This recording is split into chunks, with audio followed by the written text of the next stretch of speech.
പ്രസാദി ഭഗവൻ ഗണനായകമേ വിഘ്നങ്ങൾ തീർത്തു വിളയാടുക സർവകാലം. സർവത്ര കാരിണി സരസ്വതി ദേവി വന്നെന്നാവിൽ കലിക്ക കുമുദേഷു നിലാവ് പോലെ.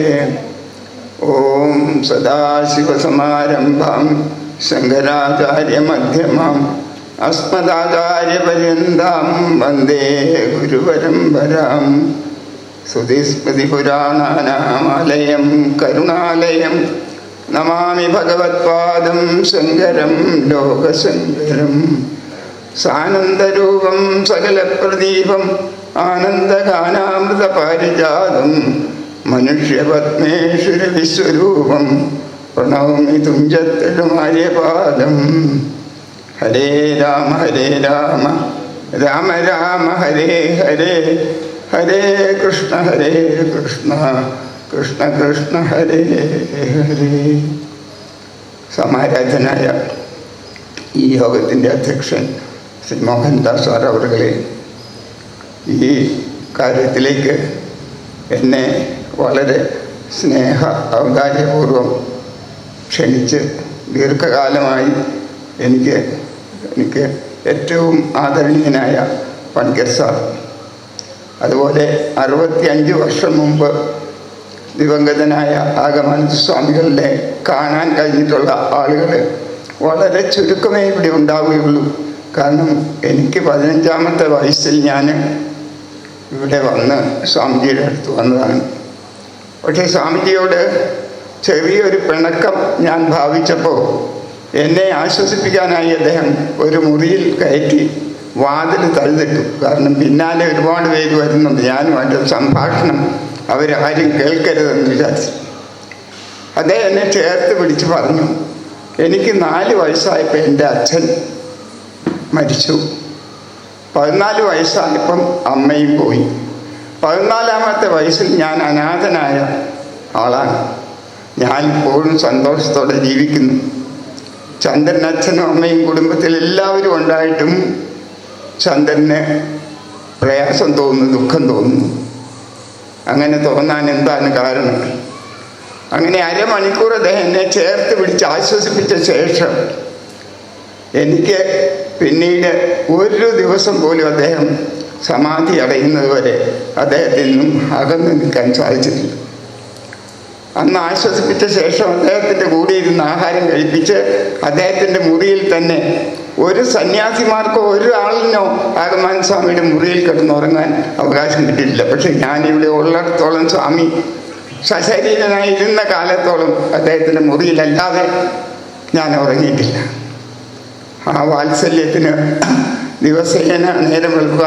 ഈ 65 കൊല്ലം മുമ്പ് നടന്ന സംഭവം, സൂര്യൻ ഉദിക്കുമ്പോൾ ആ സൂര്യനിൽ ഞാൻ ആഗമാനന്ദ സ്വാമികളെ കാണുക.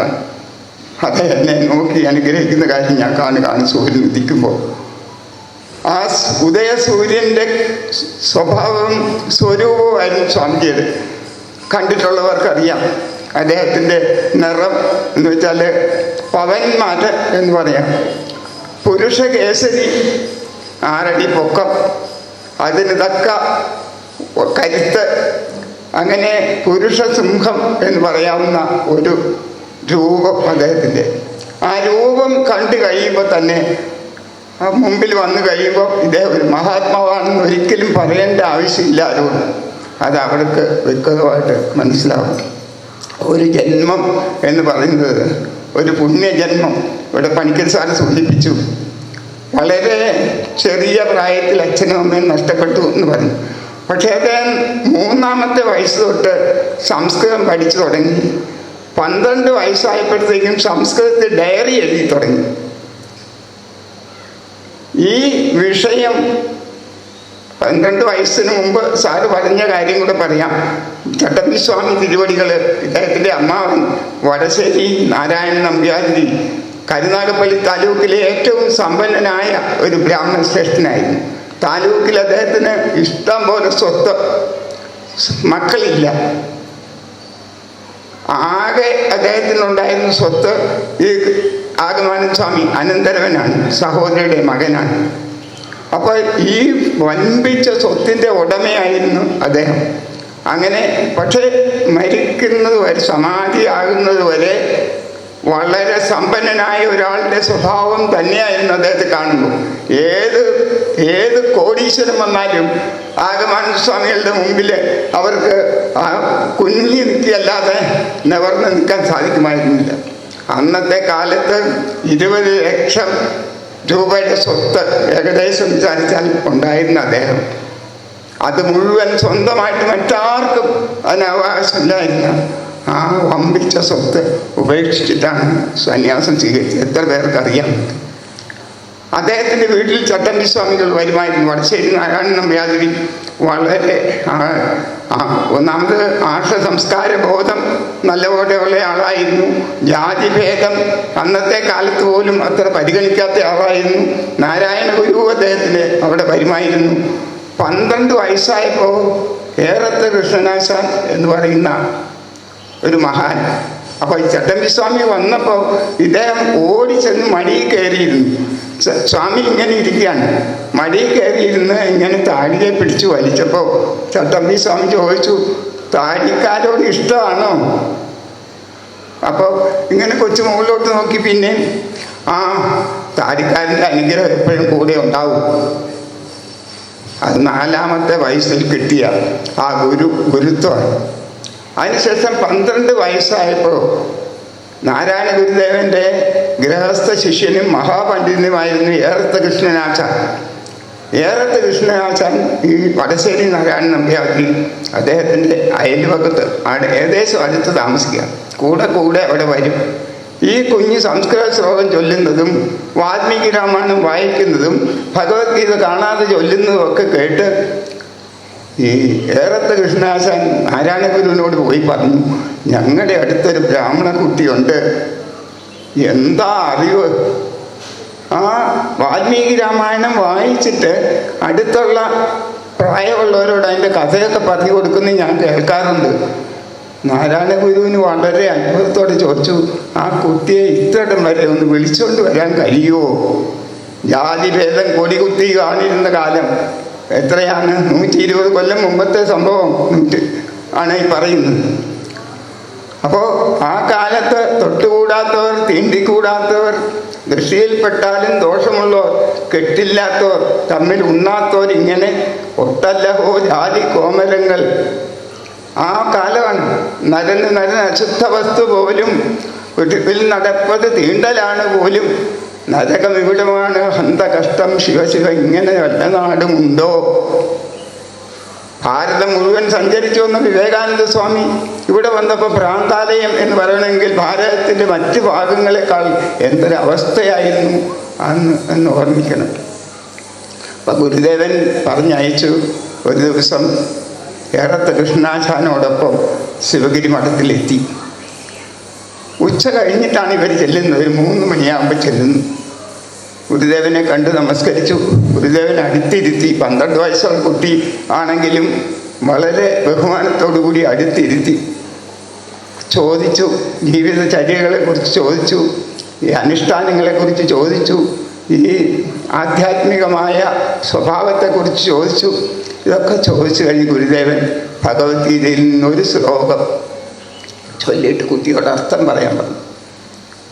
കുട്ടി അതിൻ്റെ അർത്ഥം നന്നായി പറഞ്ഞപ്പോൾ ഗുരുദേവൻ ചക്രവാളത്തിലേക്ക് നോക്കി 2 മിനിറ്റ് മൗനമായിട്ടിരുന്നിട്ട് പറഞ്ഞു, ഭഗവാൻ ഈ ശ്ലോകത്തിന് ഇങ്ങനെ കൂടിയ ഒരു ആശയം അതിനകത്തുണ്ട്. അന്ന് കൃഷ്ണ നമ്പ്യാതിരിയാണ്. കൃഷ്ണൻ വിചാരിച്ചു ഈ നാരായണ ഗുരു സംസ്കൃതമൊന്നും പഠിച്ചിട്ടുണ്ടാവില്ല, കാരണം പഠിക്കാൻ സാധ്യത കുറവാണല്ലോ. പക്ഷേ ഈ അർത്ഥം പറഞ്ഞു കഴിയുമ്പോൾ അദ്ദേഹത്തിന് നല്ല ഗ്രാഹ്യം ഉണ്ടെന്ന് ഏകദേശം ഈ കുട്ടിക്ക് ബോധ്യമായി. 2ാമത് ഒരു ശ്ലോകം കൂടി ചൊല്ലിച്ച് അതിൻ്റെ അർത്ഥവും പറഞ്ഞ് അതും നാരായണ ഗുരു ഒരു വാചകം കൂടി അതിൻ്റെ കൂട്ടിച്ചേർത്തപ്പോൾ നാരായണ ഗുരുവിന് ഈ കാര്യത്തിൽ നല്ല അവഗാഹം ഉണ്ടെന്നുള്ളത് കുട്ടിക്ക് ബോധ്യമായി. പക്ഷേ അത് കഴിഞ്ഞവർ സംസാരിച്ചിരുന്ന് നേരം വൈകുന്നേരം ആവുകയാണ്. ഈ കുട്ടിയുടെ മനസ്സിൽ വലിയൊരു വേദന. ഇല്ലത്തെന്നല്ലാതെ പച്ചവെള്ളം വെളിയിൽ നിന്ന് കുടിച്ചിട്ടേ ഇല്ല. ഈ രാത്രി വരാൻ പോവുകയാണ്. ഇവിടുന്ന് ആഹാരം കഴിക്കണം എന്ന് പറഞ്ഞാൽ എന്ത് ചെയ്യും?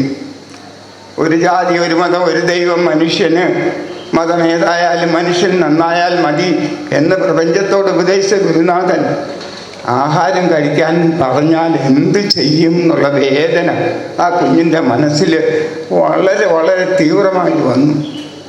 നാരായണ ഗുരുദേവൻ ഒരു പുഞ്ചിരിയോടെ കുഞ്ഞിൻ്റെ മുഖത്തേക്ക് നോക്കിയിട്ട് അദ്ദേഹത്തിന് ചെറിയ മേശ വലിപ്പം തുറന്ന് 2 രൂപ എടുത്ത് കൃഷ്ണാചാൻ്റെ കൈ കൊടുത്തു. ജനാർദ്ദന ക്ഷേത്രത്തിനടുത്ത് നല്ല ബ്രാഹ്മണ ഹോട്ടലുണ്ട്, അവിടെ പോയി കുഞ്ഞിനെ ഊണ് കഴിപ്പിച്ച് കൊണ്ടുവരൂ. ആഗമാനന്ദ സ്വാമിയാണ് പരഹൃദയജ്ഞാനം നാരായണ ഗുരുവിനുണ്ടെന്നുള്ളത് ആദ്യം പറഞ്ഞതും ആഗമാനന്ദ സ്വാമികളാണ്. കാരണം എൻ്റെ ഉള്ളിലുള്ള വേദന അദ്ദേഹം എങ്ങനെ മനസ്സിലാക്കിയെന്ന് അറിഞ്ഞൂടാ. ഒരു അക്ഷരവും പറയാതെ അദ്ദേഹത്തിനെ ഊണ് കഴിപ്പിച്ച് കൊണ്ടുവരൂ. ബ്രാഹ്മണ ഹോട്ടലിൽ കൊണ്ടുപോയി, കേരളത്തിൽ കൃഷ്ണാശാൻ കൊണ്ടുപോയി തിരിച്ചു വന്നു. അപ്പോൾ പറഞ്ഞ് 12 വയസ്സുള്ള കുട്ടിയാണ്, കിടന്നുറങ്ങിക്കോളൂ, നമുക്ക് രാവിലെ കാണാം എന്ന് പറഞ്ഞ് അന്ന് രാത്രി അവിടെ കിടന്നുറങ്ങി. പിറ്റേന്ന് വെളുപ്പിന് ബ്രാഹ്മമുഹൂർത്തത്തിൽ എണീറ്റ് കുളി കഴിഞ്ഞ് അവിടെ പൂജാമുറിയിൽ ചെന്നപ്പോൾ അവിടെ 10-40 കുട്ടികൾ ഗുരുദേവൻ എഴുതിയ ദൈവദശകം ചൊല്ലിക്കൊണ്ടിരിക്കുന്നു. അത് കേട്ട് ഗുരുദേവനോടൊപ്പം ഇരുന്നു. ഈ ചൊല്ലിക്കഴിഞ്ഞ് ഈ കുട്ടികൾ നിർത്തിക്കഴിഞ്ഞപ്പോൾ ഗുരുദേവൻ കൃഷ്ണനോട് ചോദിച്ചു, ഈ കുട്ടികൾ ഏത് ജാതിയിൽപ്പെട്ടവരാണെന്ന് അങ്ങ് വിചാരിക്കുന്നത്? അപ്പോൾ പറഞ്ഞു, 2-3 വെളുത്ത കുട്ടികളും ബ്രാഹ്മണ കുട്ടികളാണ്, സ്ഫുടമായിട്ട് ചൊല്ലുന്നു. അല്ല, അത് പറയ കുട്ടികളാണ്. അവരിപ്പോൾ 6 മാസമേ ആയിട്ടുള്ളൂ ഇവിടെ വന്നിട്ട്. അവരിങ്ങനെ ചൊല്ലി പഠിച്ചു. തേച്ച് മിനുക്കിയാൽ കാന്തിയും മൂല്യവും ഇവർക്ക് കൂടും. ആഗമാനന്ദ സ്വാമിക്ക് നാരായണ ഗുരു കൊടുത്ത ഉപദേശമാണ്, തേച്ച് മിനുക്കിയാൽ കാന്തിയും മൂല്യവും ഇവർക്ക് ഉണ്ടാവും. ആഗമാനന്ദ സ്വാമിയുടെ ആകെ പ്രവർത്തനം നോക്കിയാൽ ആ വാക്യത്തിൻ്റെ അർത്ഥം അദ്ദേഹം ജീവിതാന്ത്യം വരെ. കേരളത്തിലെ ഒരു മഹാൻ പോലും ഈ ഹരിജനങ്ങളെ ഉദ്ധരിക്കാൻ കേരളത്തിൽ ആരാണ് പരിശ്രമിച്ചതെന്ന് നോക്കിയാൽ ഒരുപാട് പേരെ നമുക്കതിൻ്റെ പേരിൽ ആളുകൾ പ്രശംസിക്കുന്ന കാണാം. പക്ഷേ ആഗമാനന്ദ സ്വാമി ചെയ്തതുപോലെ ആശ്രമം സ്ഥാപിച്ച് 36 സ്ഥാപിച്ച് ഉടൻ തന്നെ അദ്ദേഹം ഗിരിജന ഹോസ്റ്റലാണ് ഇവിടെ ഉണ്ടാക്കി. ഈ ഹോസ്റ്റലിൽ ഇവിടെ താമസിപ്പിച്ച് ഗുരുദേവൻ പറഞ്ഞാൽ അന്നവസ്ത്രാദി മുട്ടാതെ കൊടുത്തു എന്ന് മാത്രമല്ല, വിദ്യയും കൊടുത്ത് കേരളത്തിന് മാത്രമല്ല ഭാരതത്തിൽ അറിയപ്പെടുന്ന IAS IPS ഉദ്യോഗസ്ഥന്മാരെ ഉണ്ടായിട്ടുണ്ട്, ഡോക്ടർമാരായിട്ടുണ്ട്. വിദ്യാഭ്യാസ ഡയറക്ടറായിരുന്നു നമ്മുടെ അയ്യപ്പൻ, കേരളത്തിലെ വിദ്യാഭ്യാസ ഡയറക്ടറായിരുന്നു. ഇവിടെ താമസിച്ച് യാതൊരു ഗതിയുമില്ലാത്ത ഒരു ഹരിജന കുടുംബത്തിൽ നിന്ന് അസുഖമായി കിടന്ന കുട്ടിയെ എടുത്തു കൊണ്ടുവന്ന് സ്വാമിജി വളർത്തിയതാണ്.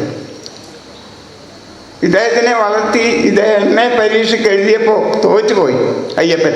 ആദ്യത്തെ പരീക്ഷയ്ക്ക് അയ്യപ്പൻ പേടിച്ച് വിറയ്ക്കാണ്. അയ്യപ്പൻ തന്നെ എന്നോട് പറഞ്ഞ കഥയാണിത്. സ്വാമിജി പ്രസംഗിക്കാൻ ദൂരെ പോയിരിക്കുകയാണ്, വരുമ്പോൾ എന്ത് ചെയ്യും? അദ്ദേഹം എനിക്ക് വേണ്ടത്ര ആഹാരം, വസ്ത്രം, എല്ലാ സൗകര്യവും തന്ന് പഠിക്കാൻ എല്ലാ സൗകര്യവും തന്നിട്ട് ഞാൻ പരീക്ഷയ്ക്ക് തോറ്റാൽ അയ്യപ്പൻ വിചാരിച്ചു നീ എനിക്ക് ജീവിക്കണം. അദ്ദേഹത്തിനോട് എന്ത് പറയും? പക്ഷേ സ്വാമിജി രാത്രി വന്നപ്പോൾ അയ്യപ്പൻ വിചാരിച്ചു അറിഞ്ഞിട്ടില്ലെന്ന്. അയ്യപ്പൻ പനി പിടിച്ച് കിടക്കുകയാണ് ഭയങ്കരമായിട്ട്. സ്വാമിജി അടുത്ത് എന്ന് തലോടിയിട്ട് പറഞ്ഞു, അയ്യപ്പ പരീക്ഷ ഇനി വരും, പാസ്സാകും, അതിനെപ്പറ്റി പരിഭ്രമിക്കേണ്ട കാര്യമില്ല, സ്വസ്ഥമായിട്ട് ഉറങ്ങിക്കോളൂ എന്ന് പറഞ്ഞ് സ്വാമിജി കൊണ്ടുപോയി. പ്രൊഫസർ ഗുപ്തൻ നായർ സാർ ഈ രംഗം അന്ന് അദ്ദേഹം ഇവിടെയുണ്ട്. അദ്ദേഹം കണ്ടിട്ട് അനശ്വരമായ ഒരു ലേഖനത്തിൽ അദ്ദേഹം എഴുതിയിട്ടുണ്ട്. ആഗമാനന്ദ സ്വാമിയുടെ കാരുണ്യം ഞാൻ നേരിട്ട് കണ്ടു, അയ്യപ്പൻ്റെ കാല് തടവുന്നത് കണ്ടു, അയ്യപ്പന് കഞ്ഞി കൊടുക്കുന്നത് കണ്ടു. നിങ്ങൾ ആ ലേഖനം വായിച്ചിട്ടുണ്ടാവും. പ്രൊഫസർ ഗുപ്തൻ നായർ സാർ അത് എഴുതിയിട്ടുണ്ട്. അതുപോലെ ആ കാലത്ത് ജീവിച്ചിരുന്ന എല്ലാ വിഭാഗം ജനങ്ങളിലെയും ആഗമാനന്ദ സ്വാമികളുടെ ജീവിതം പ്രചോദനം നൽകിയിട്ടുണ്ട്.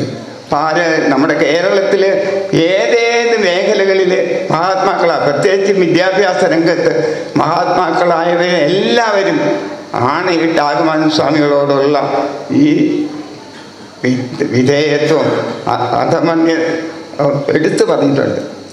ഇന്ന് സാഹിത്യകാരന്മാരുടെ എല്ലാം കുലപതിയായിട്ടുള്ള NV കൃഷ്ണവാര്യർ, അദ്ദേഹം 8 ഭാഷ അറിയാവുന്ന ആളാണ്, കവിയാണ്, സാഹിത്യകാരനാണ്, പത്രാധിപരാണ്, എല്ലാവരുമാണ്. അദ്ദേഹം ആ അറിവ് നേടിയത് എവിടെ നിന്നാണ് എന്ന് അദ്ദേഹം കാലടിയിൽ വന്നു തന്നെ പറഞ്ഞിട്ടുണ്ട്. അദ്ദേഹം പറഞ്ഞ ഒരു വാചകമാണ്, എല്ലാ മനുഷ്യനും 3 ഋണങ്ങളോടെയാണ് ലോകത്തിൽ വരുന്നത്. പിതൃഋണം, ദേവഋണം, ഋഷിഋണം. എല്ലാ മനുഷ്യർക്കും ഈ 3 കടപ്പാടുകളുണ്ട്.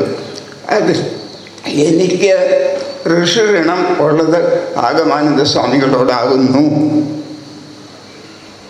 ഞാൻ അറിവ് നേടിയെങ്കിൽ അതിൻ്റെ പിന്നിൽ എനിക്ക് ലഭിച്ച ശക്തി ആഗമാനന്ദ സ്വാമികളാകുന്നു. എത്ര പേരറിഞ്ഞിട്ടുണ്ട്? NV കൃഷ്ണവാര്യരെ പൂജിക്കുന്നവരെ ഉള്ളൂ ഈ സാഹിത്യ ലോകത്തെല്ലാവരും. അദ്ദേഹത്തിൻ്റെ ശ്രമം കൊണ്ടാണ് ആദ്യത്തെ ജ്ഞാനപീഠം കേരളത്തിൽ വന്നത്. NV കൃഷ്ണവാര്യർ അവിടെ പോയി വാദിച്ച് നേടിയെടുത്താണ് G ശങ്കരക്കുറുപ്പിന് ഈ ജ്ഞാനപീഠ പുരസ്കാരം. അവിടെ ചെന്നപ്പോൾ എന്താ വന്ന്, ഇവിടെ പുത്തേഴത്ത് രാമൻ മേനോൻ പ്രസിഡന്റും ജോസഫ് മുണ്ടശ്ശേരി സാഹിത്യക്കാരൻ്റെ സെക്രട്ടറിയാണ്. ഇവിടെ വന്ന് ചോദിച്ചപ്പോൾ പറഞ്ഞു 1921 മുതൽ 45 വരെ ഉള്ള കാലഘട്ടത്തിൽ എഴുതിയ കവിത ആണ് ഇതിന് പരിഗണിക്കുന്നത്. അപ്പോൾ ഇവർ മറുപടി അയച്ചു, അത് വീണപൂവാണ്.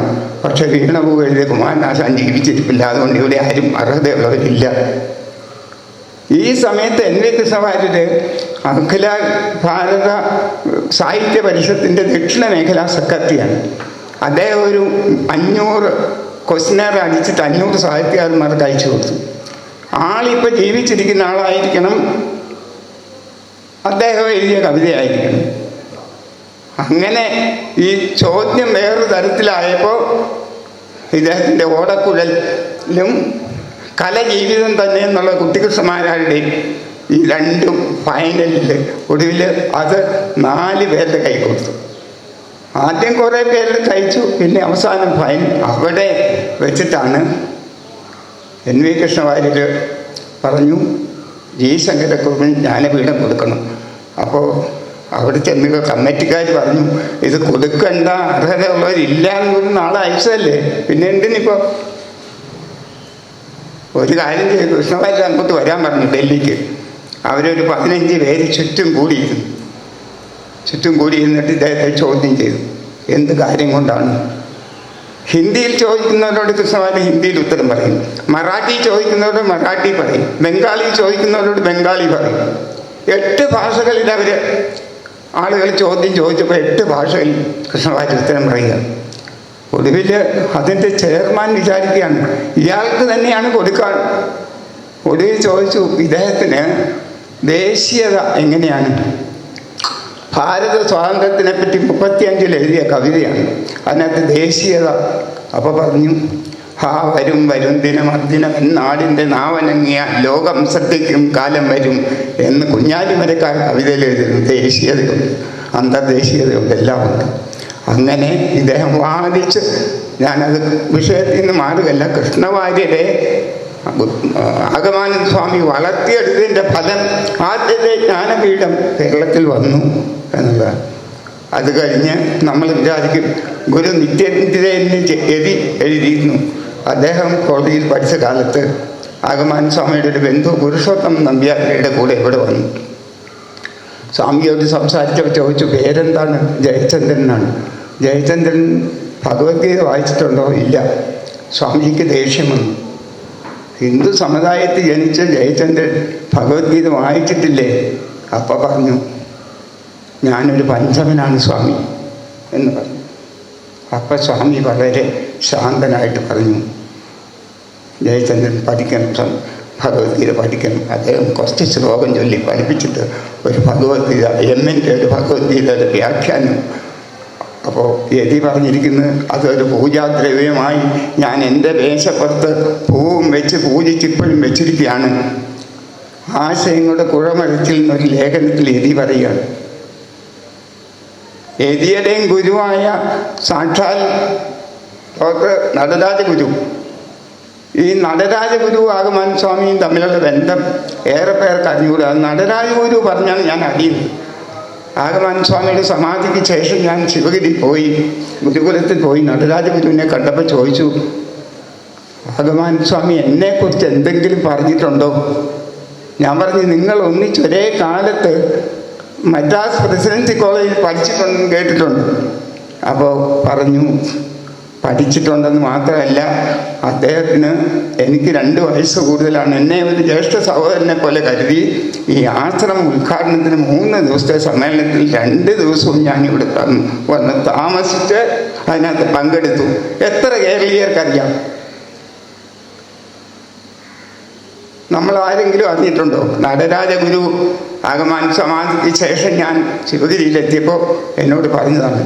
അതുകൊണ്ട് അതൊരു മഹാത്മാവായിരുന്നു. പക്ഷേ പാവം ശുദ്ധ ഹൃദയനായതുകൊണ്ട് അദ്ദേഹത്തിനെ ഒരുപാട് പേര് കബളിപ്പിച്ചു എന്നും കൂടെ എന്നോട് പറഞ്ഞു.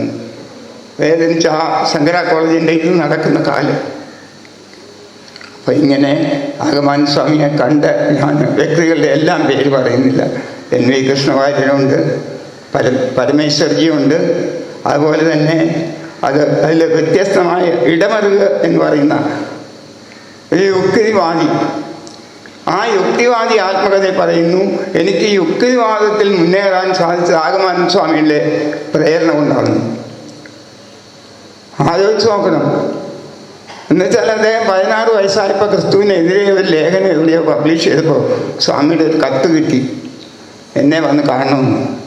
വന്ന് കണ്ടു കഴിഞ്ഞപ്പോൾ ഇംഗർസോളിൻ്റെ ദൈവം ഈ യുക്തിവാദത്തിൻ്റെ ഒരു പുസ്തകം സ്വാമി ഇയാൾക്ക് കൊടുത്തു. അതാണ് ഇയാളുടെ മകന കാക്ക ഇയാൾക്ക് കിട്ടി ഏറ്റവും വലിയ ഭഗവത്ഗീത.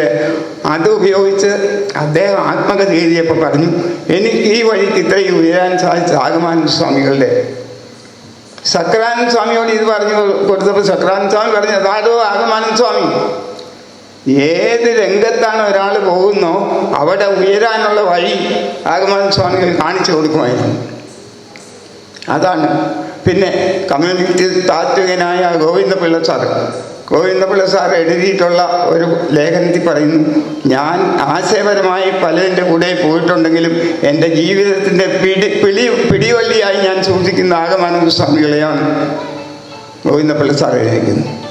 ഈ ചന്ദ്രശേഖരൻ നായർ എന്ന് പറയുന്ന നമ്മുടെ മന്ത്രിയായിരുന്ന അദ്ദേഹം ഭഗവത്ഗീതയ്ക്ക് ഒരു വ്യാഖ്യാനം എഴുതിയിട്ടുണ്ട്, ഒരു ജീവചരിത്രം എഴുതിയിട്ടുണ്ട്. ആ ജീവചരിത്രത്തിൽ പറയുന്നു, ആഗമാൻ സ്വാമികൾ വീട്ടിൽ വന്ന് ഭഗവത്ഗീത എന്നെ പഠിപ്പിച്ചു. ആ പഠിപ്പിച്ചതുകൊണ്ടാണ് എൻ്റെ ജീവിതത്തിൽ ഒരു ഉയർച്ച ഉണ്ടാകാൻ എനിക്ക് മാനസികമായി തയ്യാറായത് എന്ന് പറയുന്നു.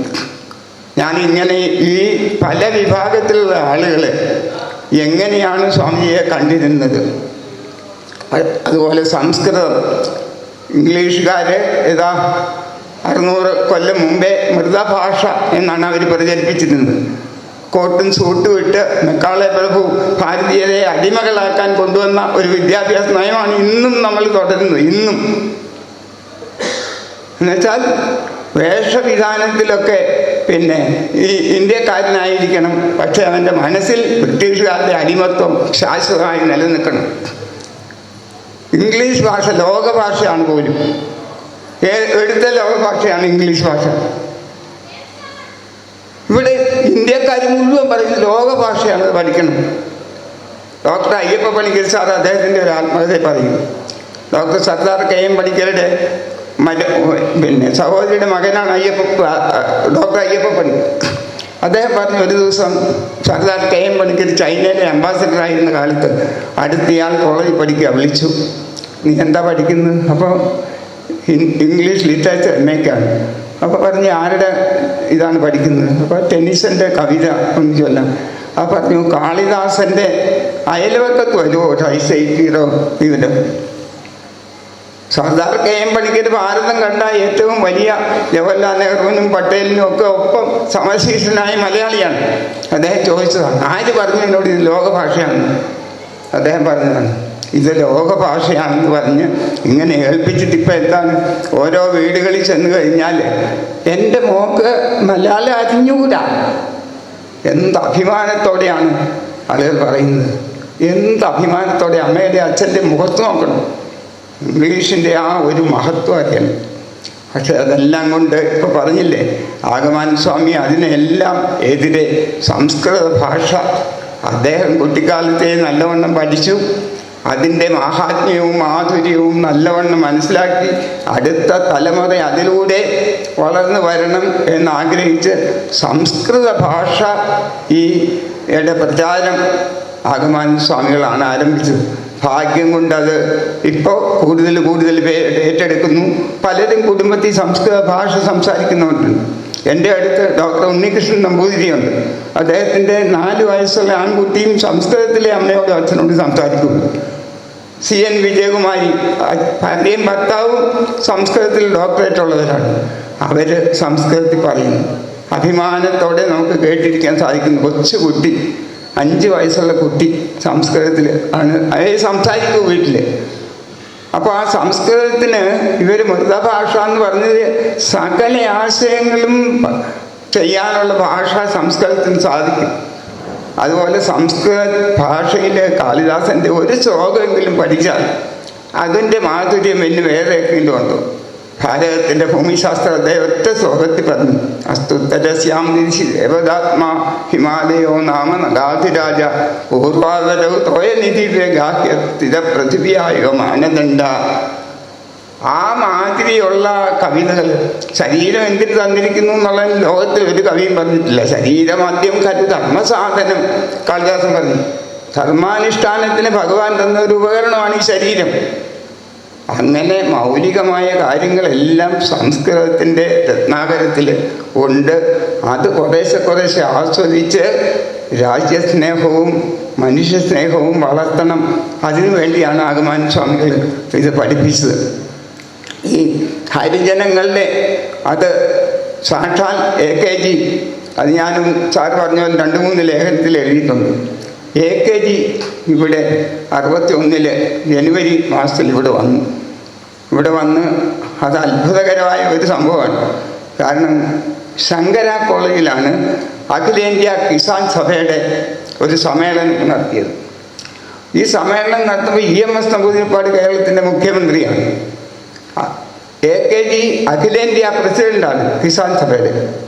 അപ്പോൾ ഒരു ദിവസം മാതൃഭൂമി പത്രത്തിൻ്റെ ഫ്രണ്ട് പേജിൽ ഒരു വാർത്ത വന്നു, ആഗമാനന്ദ സ്വാമികൾ കമ്മ്യൂണിസ്റ്റോ? ഒരു ക്വസ്റ്റ്യൻ മാർക്ക് ഇട്ടാണ്. ഞാൻ സ്വാമിയുടെ അടുത്ത് നിൽക്കുകയാണ്.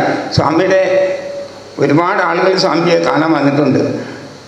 അത് സ്വാമിയെക്കുറിച്ചോ വന്നവരെക്കുറിച്ചോ യാതൊരു പരിഗണനയും കൂടാതെ ഞാൻ ഈ വാർത്ത എടുത്ത് വായിച്ചു സ്വാമിയുടെ കേൾക്ക്.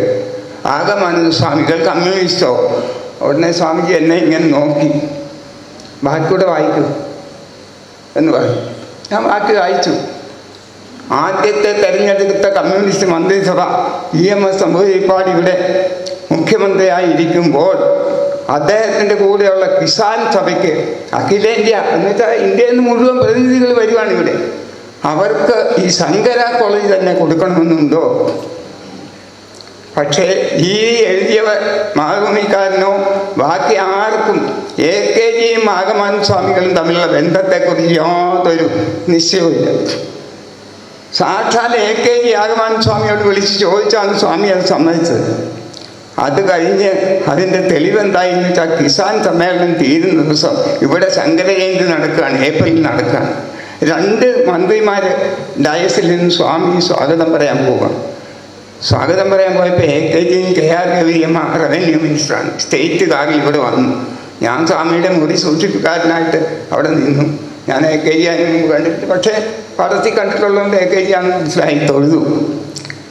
കയറി സ്വാമികളില്ലേ ഇവിടെ ചോദിച്ചു. ഞാൻ പറഞ്ഞു ശങ്കര ജയന്തി നടക്കുകയാണ്, സ്വാഗതം പറയാൻ പോയിരിക്കുകയാണ്. ഓടിച്ചെന്ന് വിളിക്കുകയൊന്നും വേണ്ട, ഞാൻ അദ്ദേഹം വന്നിട്ട് കണ്ടോളാം എന്ന് പറഞ്ഞ് അവിടെ കയറിയിരുന്നു.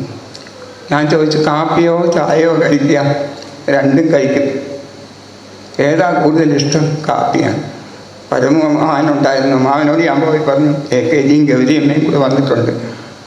അമ്മാവൻ പക്ഷേ അതിനിടയ്ക്ക് ഒരാളെ ഞാൻ സ്വാമിയുടെ സ്വാഗത പ്രസംഗം കഴിഞ്ഞാൽ അവിടെ ഇരിക്കരുതല്ലോ എന്ന് വിചാരിച്ച് പറഞ്ഞു.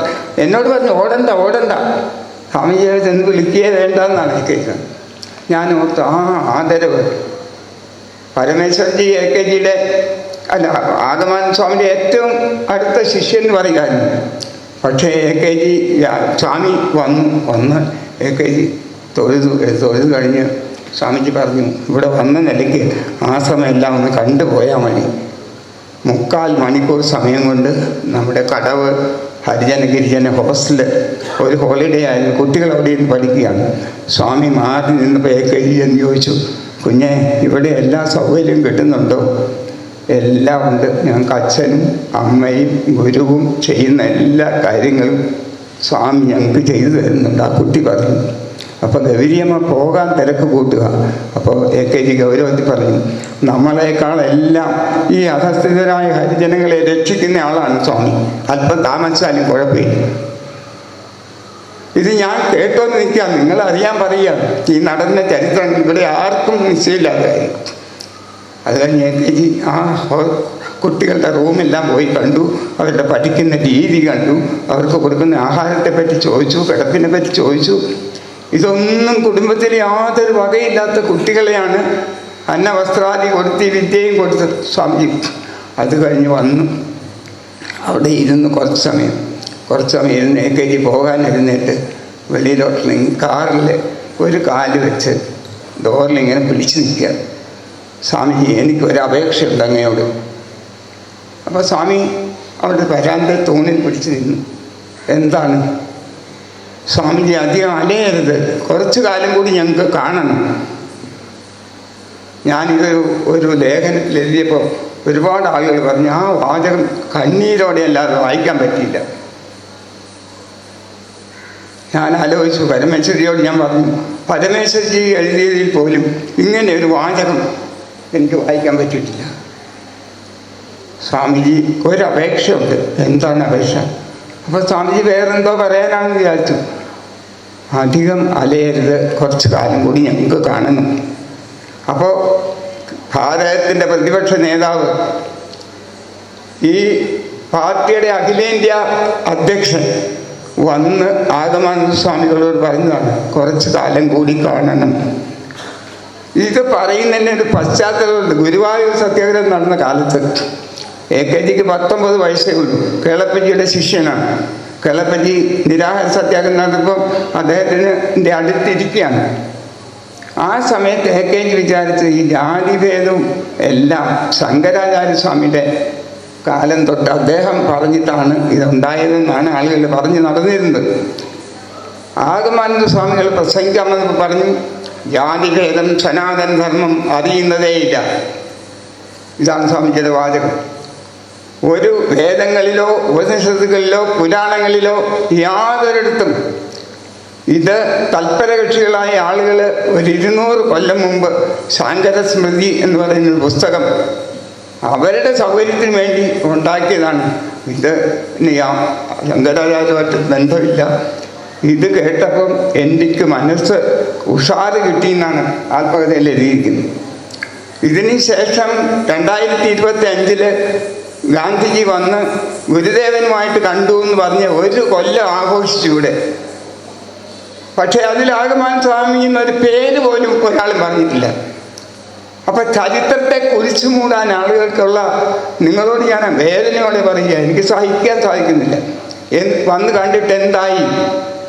നാരായണ ഗുരുവിനെ മഹാത്മാഗാന്ധി കണ്ടിട്ട് എന്താണ് പിന്നീട് സംഭവിച്ചത്?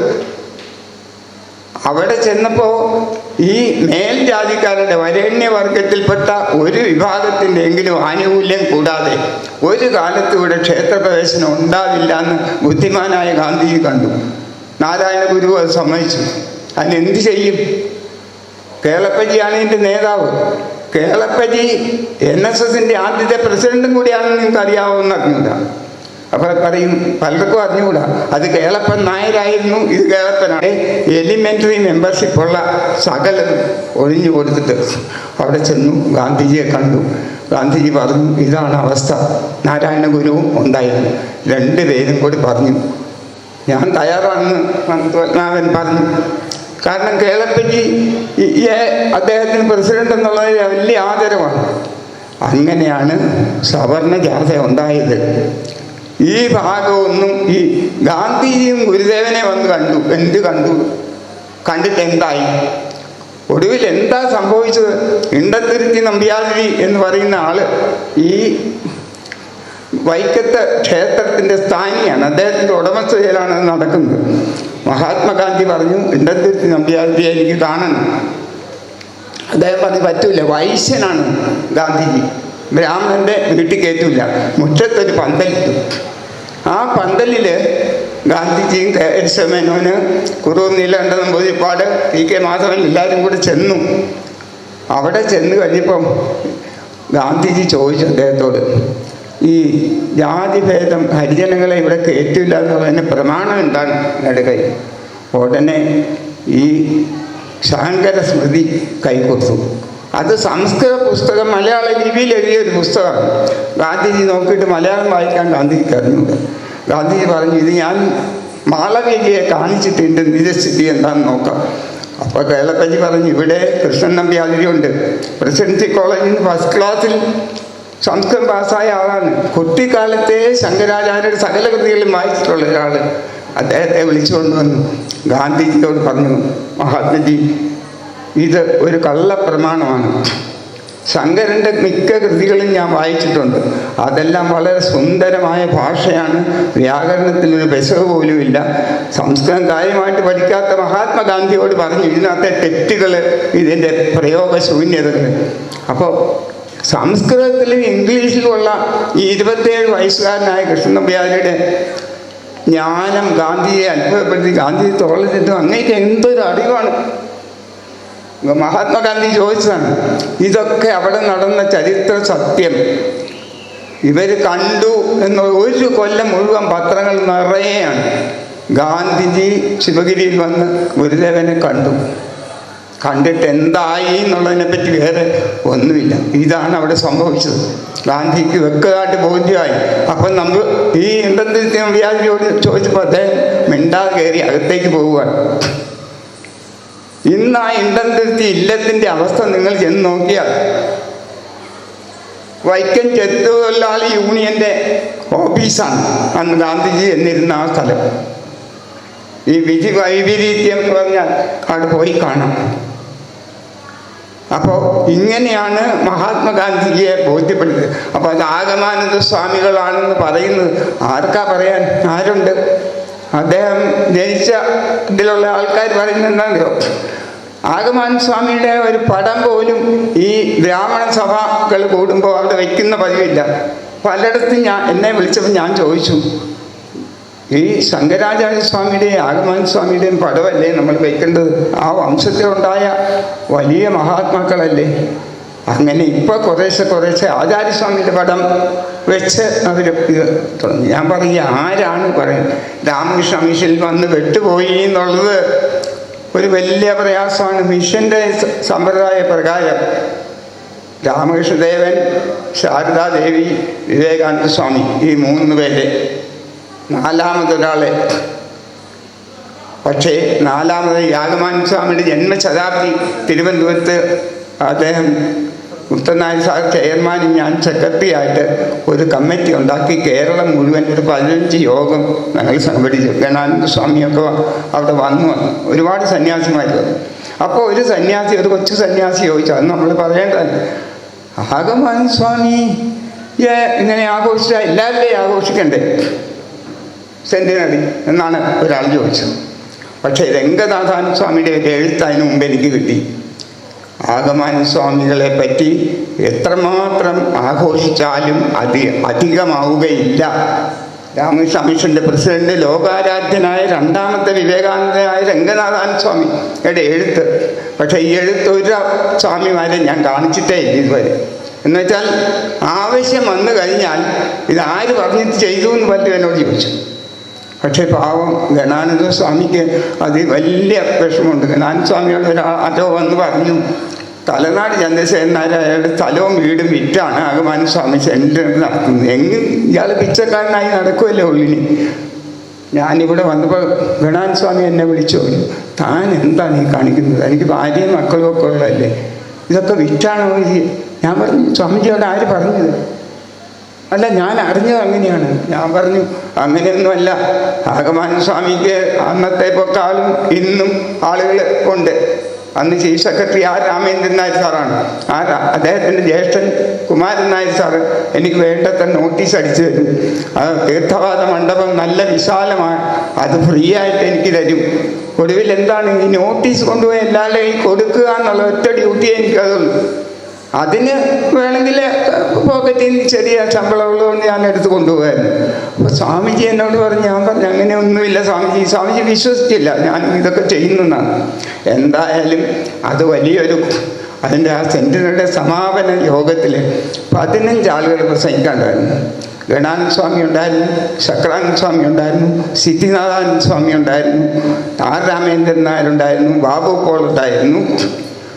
അങ്ങനെ കേരളത്തിലെ മഹാന്മാരെല്ലാം അണിനിരുന്നപ്പോൾ ഗണാനന്ദ സ്വാമി പറഞ്ഞു, 8:30 പോകാനുള്ള ട്രെയിൻ ഞാൻ ബുക്ക് ചെയ്തിട്ടുണ്ടെന്ന് നേരത്തെ പറഞ്ഞപ്പോൾ യോഗ ഇങ്ങനെ നീണ്ടു പോവുകയാണ്. ഞാൻ സ്വാമിയോട് പറഞ്ഞു, സ്വാമി ട്രെയിൻ. ഉടനെ സ്വാമി മൈക്കിൽ കൂടെ പറയാം, ട്രെയിൻ പോണേ പോട്ടോ, ഇനി നാളെയും ട്രെയിൻ ഉണ്ടാവും. ഞാൻ സ്വാമിയെ പറ്റി പറയുന്നത് കേൾക്കാൻ വന്നതാണ്, പ്രസംഗിക്കാൻ വന്നല്ല. സ്വാമിജി യോഗം തീരുന്നത് സ്വാമിജി ഹൃദയം ഭയങ്കര സന്തോഷമായി. തൻ്റെ ഗുരുനാഥനെ പറ്റി ഇങ്ങനെ വിവിധ മേഖലയിലുള്ള മഹാത്മാക്കൾ പറയുന്നു.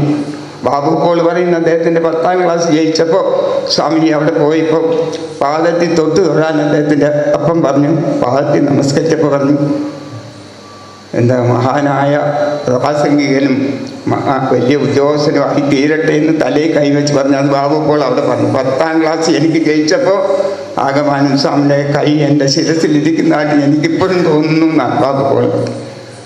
ഞാൻ ഇത്രയൊക്കെ ഒരുപാട് പറയുന്നില്ല, ഞാൻ ഏകദേശം എൻ്റെ അറിവിൽപ്പെട്ട കാര്യം പറയുകയാണ്. പിന്നെ എന്നോട് ഒരാൾ കഴിഞ്ഞ ദിവസം ഒരു ഇൻ്റർവ്യൂ ചോദിച്ചു, അങ്ങ് ഈ പ്രഭാഷണം നടത്താൻ എങ്ങനെയാണ് പഠിച്ചത്? ഞാൻ പറഞ്ഞു, അതിനും ആഗമാനന്ദ സ്വാമി ഈ ഇവിടുത്തെ അന്നത്തെ പബ്ലിക്കേഷനൊക്കെ പണിക്ക് സാർ ഓർക്കുന്നുണ്ടോയെന്ന് അറിഞ്ഞില്ല, 2 അണ 4 അണ 8 അണ 5 രൂപയിൽ കറിഞ്ഞ കൂടിയ ഒരു പുസ്തകവും ഈ ആശ്രമത്തിൽ അന്നില്ല. ഇതെല്ലാം സ്വാമി പ്രസംഗിക്കാൻ പോകുന്നിടത്ത് വണ്ടിയിൽ ഞാൻ കൊണ്ടുപോയി കുറച്ച് ദിവസം കഴിഞ്ഞപ്പോൾ സ്വാമി പ്രസംഗം കഴിഞ്ഞ് അവിടെ ഞങ്ങൾ തിരിച്ചു പോരും. അപ്പോൾ ഇത് വിൽക്കാനുള്ള സമയം കിട്ടുന്നില്ല. സ്വാമിജി എന്നോട് പറഞ്ഞു, ചന്ദ്രൻ ഒരു കാര്യം ചെയ്തു, ഈ പുസ്തകം നമ്മൾ ചെന്നാൽ ഉടനെ തുറന്നു വെച്ചിട്ട് അവർ മൈക്കൊക്കെ വെച്ചേക്കും. ആ മൈക്കിൽ ചന്ദ്രൻ പറയണം, കാലടി ആശ്രമത്തിലെ പ്രസിദ്ധീകരണങ്ങളെല്ലാം കൊണ്ടുവന്നിരിക്കുകയാണ്. അത് സ്വാമിജി പ്രസംഗം കഴിഞ്ഞാൽ ഉടൻ ഞങ്ങൾ കാലിലേക്ക് തിരിച്ചു പോകും. വേണ്ടവരെല്ലാം രാമകൃഷ്ണദേവൻ്റെ ജീവിതമുണ്ട്, ശാരദാദേവിയുടെ ഉണ്ട്, വിവേകാനന്ദ സ്വാമിയുടെ ഉണ്ട്, ഹിന്ദുധർമ്മമുണ്ട്, ഇങ്ങനെ പറഞ്ഞോണം. എന്നിട്ട് ഞാൻ വരുമ്പോഴത്തേക്കും കുറച്ച് പേര് വന്ന് മേടിക്കും. അത് നമുക്ക് ഇങ്ങ് പോരാം. അങ്ങനെ വൈക്കത്ത് അഷ്ടമിയുടെ തലേദിവസം ഞങ്ങൾ അവിടെ പോയി സ്വാമി VK വേലപ്പൻ്റെ വീട്ടിൽ വിശ്രമിക്കാം. ഞാൻ നേരത്തെ ഈ പുസ്തകമായിട്ട് പോകുന്ന മൈക്കൊക്കെ വെച്ചിട്ട് ഞാൻ പറഞ്ഞു, ഇങ്ങനെ ആഗമാനന്ദ സ്വാമികൾ എഴുതിയ ഇന്ന പുസ്തകമുണ്ട്, രംഗനാഥാനന്ദ സ്വാമി എഴുതിയ പുസ്തകമുണ്ട്, ഇന്നാല് ശങ്കരാചാര്യരുടെ ജീവചരിത്രമുണ്ട്. സ്വാമിജി ഈ വേലപ്പൻ്റെ കാറിൽ വന്ന് ഇത് കേട്ടോണ്ടിരിക്കുകയാണ്. സ്വാമിജി പറഞ്ഞു, ചന്ദ്രൻ്റെ പ്രഭാഷണം കഴിഞ്ഞേ ഞാൻ പ്രഭാഷണത്തിൽ പോകുന്നുള്ളൂ. VK വേലപ്പൻ പറഞ്ഞു, 10 മിനിറ്റ് സ്വാമി കാറിനകത്ത് ഇറങ്ങാതിരുന്നു. എന്നിട്ട് പറഞ്ഞെന്ന്, ചന്ദ്രൻ്റെ പ്രഭാഷണം കഴിഞ്ഞ് ഞാൻ സ്വാമിജി വന്നത് ഞാൻ കണ്ടില്ല, കണ്ട നിമിഷം ഞാൻ നിർത്തിക്കളഞ്ഞു.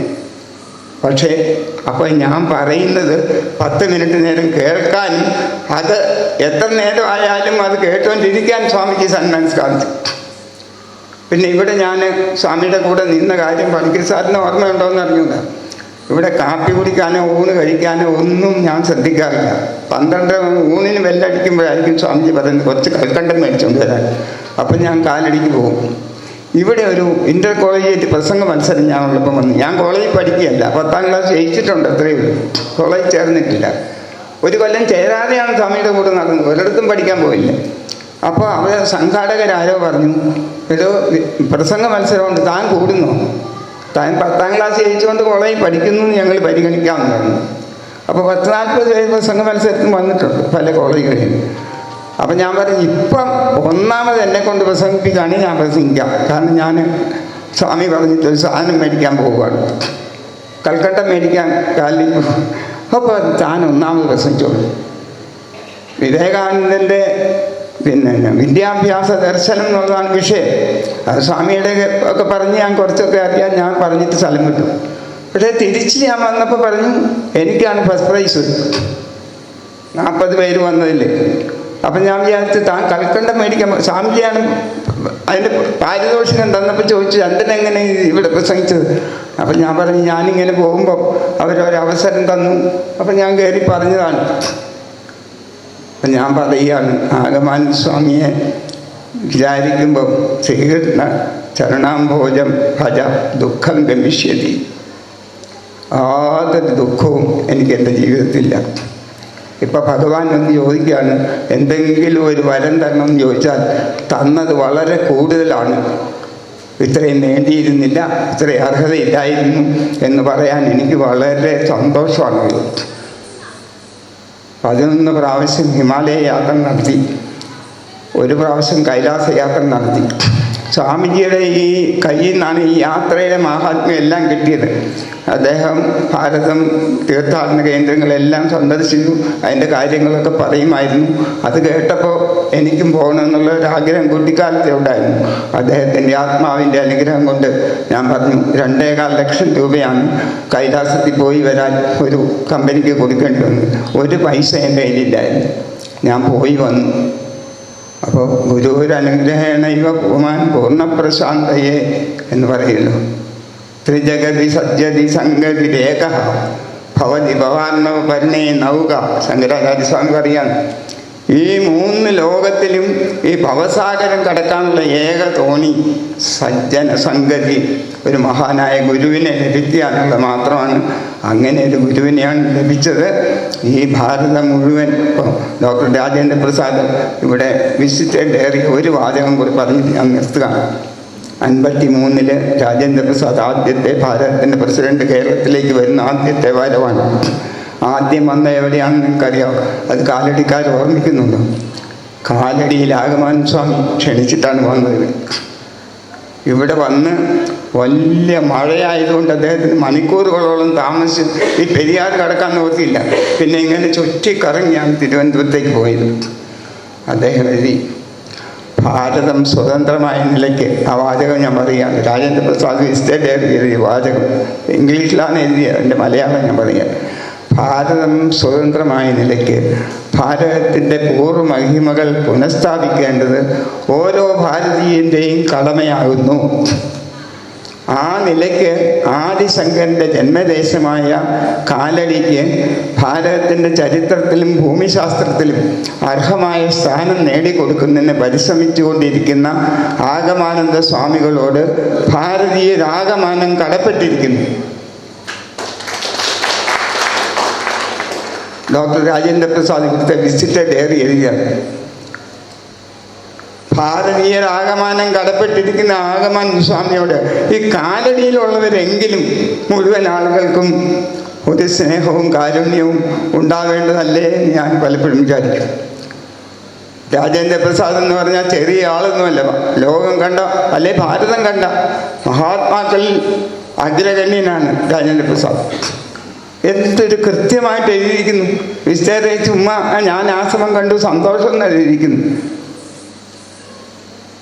സ്വതന്ത്രമായ നിലയ്ക്ക് സ്വതന്ത്ര ഭാരതത്തിലെ ആദ്യത്തെ പ്രസിഡന്റ് എഴുതുകയാണ്. ഭാരതത്തിൻ്റെ പൂർവ്വമഹിമകൾ പുനഃസ്ഥാപിക്കേണ്ടത് ഓരോ ഭാരതീയൻ്റെയും കർത്തവ്യമാകുന്നു. ആ നിലയ്ക്ക് ഭാരതത്തിൻ്റെ ചരിത്രത്തിലും ഭൂമിശാസ്ത്രത്തിലും അർഹമായ സ്ഥാനം നേടിക്കൊടുക്കാൻ പരിശ്രമിച്ചുകൊണ്ടിരിക്കുന്ന ശ്രീമദ് ആഗമാനന്ദ സ്വാമികളോട് ഭാരതീയരാഗമാനം കടപ്പെട്ടിരിക്കുന്നു. അങ്ങനെ ഭാരതീയരാഗമാനം കടപ്പെട്ടിരിക്കുന്ന ഒരു മഹാപുരുഷനെ പറ്റിയാണ് നമ്മൾ സ്മരിക്കുന്നത്. നമ്മൾ അറിഞ്ഞവർ അടുത്ത തലമുറയിലേക്ക് പകർന്നു കൊടുത്ത് തീർച്ചയായിട്ടും അദ്ദേഹം സംസ്കൃതത്തിൻ്റെ ഭാവി കേരളത്തിൻ്റെ ഭാവിയും, കേരളത്തിൻ്റെ ഭാവി ഭാരതത്തിൻ്റെ ഭാവിയും, ഭാരതത്തിൻ്റെ ഭാവി ലോകത്തിൻ്റെ ഭാവിയുമാകുന്നു എന്ന് 55 ഡൽഹിയിൽ വെച്ച് നടത്തിയ ഒരു പ്രസംഗത്തിൽ സ്വാമിയുടെ ഒരു വാചകമാണ്. ഇന്ന് ഏതാണ്ട് അതിൻ്റെ ശുഭോദർഗമായ ഉദയം നമ്മൾ കാണാൻ തുടങ്ങിയിരിക്കുകയാണ്. സംസ്കൃതത്തിൻ്റെ ഭാവി നന്നാവും, കേരളത്തിൻ്റെ ഭാവി നന്നാവും, ഭാരതത്തിൻ്റെ ഭാവി നന്നാവും. ഭാരതം ലോകത്തിൻ്റെ ഗുരുവാല്ലേ. അപ്പോൾ ഭാരതീയ പരമ്പരയിലെ ഗുരുപരമ്പരയിലെ ഏറ്റവും പ്രകാശമുള്ള സൂര്യതുല്യം പ്രകാശിക്കുന്ന ആഗമാനന്ദ